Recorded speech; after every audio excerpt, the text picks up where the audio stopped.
World வைடாக இருக்கிற மொத்த oral cavity கேன்சர்ஸில் 1/3 பங்கு இந்தியாவில் இருக்காங்க. இந்தியாவில் மட்டும் ஒரு வருஷத்துக்கு சுமார் 80,000 புது ஓரல் கேன்சர்ஸ், அதாவது வாய் புற்றுநோய் கேன்சர்ஸை நம்ம கண்டுபிடிக்கிறோம். இந்தியாவில் அந்த அளவுக்கு காமனாக இருக்குது. இந்த நோயிங் கேன்சர் எபிசோடில் நம்ம இந்த ஓரல் கேன்சரோட காசஸ், அதாவது எப்படி வருது, அதை ப்ரிவென்ட் பண்ணுறதுக்கு எதுவும் வழி இருக்காங்கிறத நம்ம பார்க்க போகிறோம். இந்த ஓரல் கேவிட்டி கேன்சர்ஸ் வரதுக்கு முக்கிய காரணம் அப்படின்னு பார்த்தோன்னா டொபாக்கோ, புகையிலை. நம்ம மார்க்கெட்டில் வந்து இந்த புகையிலை டிஃப்ரெண்ட் ஃபார்ம்ஸில் வந்து கிடைக்கிது.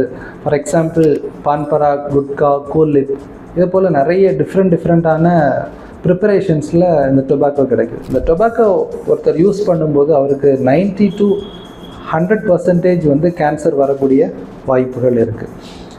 அடுத்தது ரொம்ப காமனான காரணம் பார்த்திங்கன்னா ஆல்கஹால். ட்ரிங்க்ஸ் எடுக்கிறது வந்து கண்டிப்பாக வாய் புற்றுநோய் வருகிறதுக்கு ஒரு காரணம். அடுத்தது டொபாக்கோ யூஸ் பண்ணுற ஹேபிட் இல்லை, ஆல்கஹால் எடுக்கிற ஹேபிட் இல்லை, பட் இருந்தாலும் கேன்சர் வருமா அப்படின்னு சொல்லி கேட்டால் ஷார்ப் டூத், அது ஒரு இம்பார்ட்டண்ட்டான ஒரு காரணம்.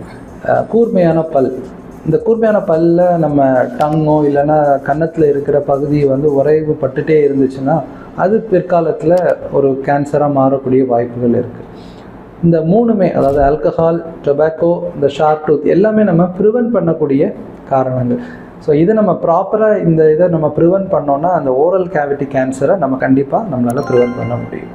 தேங்க்யூ.